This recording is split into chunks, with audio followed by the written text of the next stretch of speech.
Dear world, I understand that you are upset with us here in Israel. Indeed, it appears that you are quite upset, even angry. Indeed, every few years you seem to become upset by us.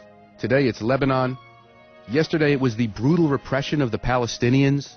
Before that it was the bombing of the nuclear reactor in Baghdad and the Yom Kippur War and the Sinai campaign. It appears that Jews who triumph and who therefore live upset you most extraordinarily.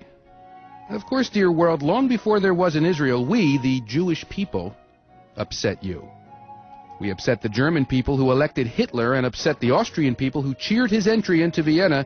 And we upset a whole slew of Slavic nations, Poles, Slovaks, Lithuanians, Ukrainians, Russians, Hungarians, and Romanians.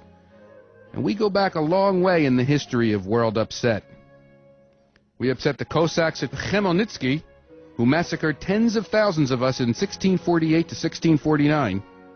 We upset the Crusaders who, on their way to liberate the Holy Land, were so upset at Jews that they slaughtered untold numbers of us. And for centuries we upset the Roman Catholic Church that did its best to define our relationship through inquisitions, and we upset the arch enemy of the Church, Martin Luther, who in his call to burn the synagogues and the Jews within them showed an admirable Christian ecumenical spirit. And it is because we became so upset over upsetting you, dear world, that we decided to leave you, in a manner of speaking, and establish a Jewish state. The reasoning was that living in close contact with you as resident strangers in the various countries that comprise you, we upset you, irritate you, and disturb you. What better notion, then, than to leave you, and thus to love you, and have you love us? And so we decided to come home to the same land we were driven out of 1900 years earlier by a Roman world that, apparently, we also upset. Alas, dear world, it appears that you are hard to please. Having left you and your pogroms and inquisitions and crusades and holocaust, having taken our leave of the general world to live alone in our own little state, we continue to upset you. You are upset that we repress the poor Palestinians. You are deeply angered over the fact that we do not give up the lands of 1967, which are clearly the obstacle to peace in the Middle East.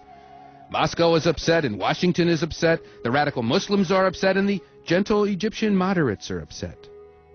Well, dear world, consider the reaction of a normal Jew from Israel. In 1920, in 1921, and 1929, there were no territories of 1967 to impede peace between Jews and Arabs. Indeed, there was no Jewish state to upset anybody. Nevertheless, the same oppressed and repressed Palestinians slaughtered tens of Jews in Jerusalem, Jaffa, Safed, and Hebron. Indeed, 67 Jews were slaughtered one day in Hebron in 1929. Dear world, why did the Arabs, the Palestinians, massacre 67 Jews in one day in 1929? Could it have been their anger over Israeli aggression in 1967? And why were 510 Jewish men, women, and children slaughtered in Arab riots between 1936 and 1939? Was it because Arabs were upset over 1967? And when you, dear world, proposed a UN partition plan in 1947 that would have created a Palestinian state alongside a tiny Israel, and the Arabs cried no and went to war and killed 6,000 Jews, was that upset caused by the aggression of 1967? And by the way, dear world, why did we not hear your cry of upset then? The poor Palestinians who today kill Jews with explosives and firebombs and stones are part of the same people who, when they had all the territories they now demand be given to them for their state, attempted to drive the Jewish state into the sea. The same twisted faces, the same hate, the same cry of Itbach al-Yahud, slaughter the Jew, that we hear and see today were seen and heard then.